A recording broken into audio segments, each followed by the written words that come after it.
All right, guys, what's going on? Welcome in. In this one, I wanted to ask the question, are you buying the Sauce Gardner hype? Okay, there has been a ton of speculation over the last 24 to 48 hours regarding Sauce Gardner to the New York Jets. Okay, Daniel Jeremiah, Chris Sims, Mel Kiper all have the Jets going Sauce Gardner at spot number 4 in their recent mock drafts. We had Mike Garafolo of the NFL Network share his opinion on the New York Jets draft rate. There was a small little video clip that got shared. He talked a little bit about where he thought Deebo Samuel was going to end up, and then afterwards talked about pick number 4 and 10. At spot number 10, he did throw out the position wide receiver, so just something to watch there. But then at 4, the first player that he mentioned was Sauce Gardner. It wasn't Kayvon Thibodeau, it wasn't Johnson, Hutchinson, Kyle Hamilton, Charles Cross, Evan Neal. It was Sauce Gardner. Okay, and then of course he did bring up Ike Ekwonu and talked about a potential hard decision if both Gardner and Ekwonu are on the board.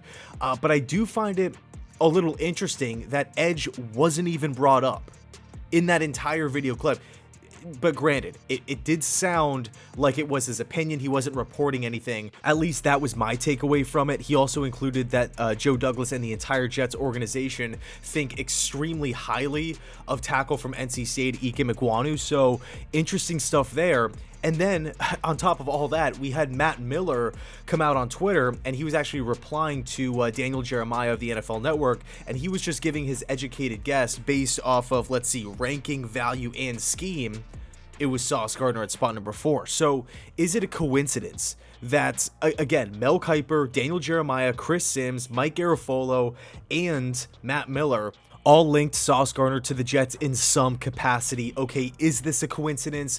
I don't know. It is draft week at the end of the day. Okay, this is the perfect time for fake rumors, false reports, fake whispers amongst the league, right? This is where teams are trying to, tip other teams' hands. Who's going to take the bait? Everything like that. It's just one big facade, one big circus, if you will. And we know Joe Douglas's front office, the information hardly ever gets out. Nobody ever can crack stories on the New York Jets. It's really only Ian Rappaport and Adam Schefter, right? Tom Pelissero, occasionally Mike Garafolo. Information it's a vault up there. It's a vault in Florham Park. Did everybody get some sort of information at the same time? I don't know, maybe, but I will say this. It's definitely piquing my interest because it's not like it's just one person. It's not like it's two people. We are literally a couple days away from the NFL draft. And in the last handful of days, we've had 5 draft guys, 5 draft analysts link Sauce Gardner to the Jets. And look, it would be an awesome pick. It really would. I mean, Sauce Gardner comes in, fits the system. We take a look at Gardner right off the bat. This is a cornerback that has had a ton of production back at Cincinnati. We all know about never allowing, a collegiate touchdown. That's fantastic. Okay, but we also have to talk about, the multiple interceptions every single year in college. 3 freshman year, 3 sophomore year, 3 junior year. We have to talk about his size plus how he moves, because that combination is extremely rare. He is he's a tall, lanky corner, but he moves extremely fluid. Okay, you're projecting him into this style of system. How well does he transition out of a back pedal? Does he have a nose for the football? Can he cover a specific section of the field? Does he have the height to match up one-on-one on the outside? How's the explosiveness? How's the defensive IQ, the instincts? Where's the football going to go? Does he learn over time, or is he just a freak athlete that just happens to make plays? Can he help in the running game? These are all qualities that I feel like are important in the Sala, cover 3, cover 4 style of system here. And I give Gardner the thumbs up on pretty much all of those, right? So I do think it makes a lot of sense here. But I do feel like, with all of that said, I do feel like edge is a little bit more important. Edge is also a little thinner as we stand right now. Who knows? Maybe a trade is in the works. I don't know exactly what's going to happen, but when I look at corner, I feel really good about DJ Reed and Bryce Hall. I like Bryce Hall. I'm not looking at the Jets roster right now, the depth chart, and saying, man, we have to address corner or the season's over. The defense is going to fall apart. I'm not really in that mindset. But when I look at edge, Carl Lawson's coming back awesome. That is fantastic. But he did miss the entire season. On the other side, the Jets brought back Vinny Curry. They added Jacob Martin, 2 depth pieces. We don't really have that other guy off the edge. We look at this style of system. We can even point to Robert Saleh's defense in San Francisco.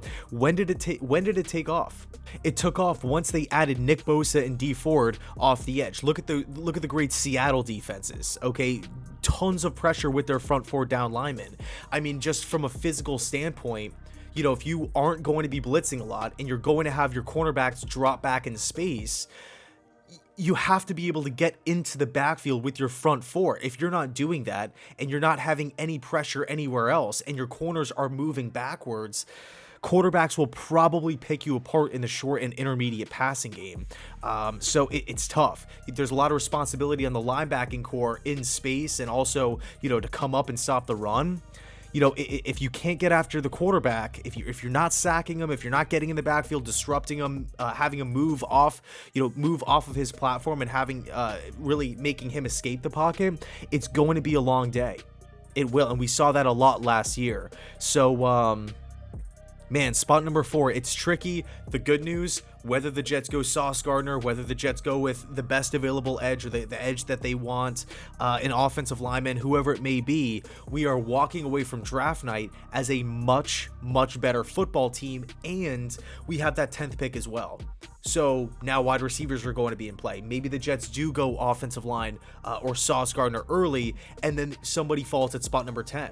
Maybe they're thinking Sauce Gardner at 4, and hey, if Kayvon Thibodeau, if his slide, if his stock is actually falling, maybe we can just go select him at 10. Maybe that's the thinking. Maybe that's the idea. So anyway, let me know your thoughts down below in the comment section. What do you think is going to happen? Are you buying this Ahmad Gardner to the Jets smoke? Or is it just one big false, one big fake rumor at this point? So anyway, thanks so much for watching. Let me know your thoughts. And as always, go Jets.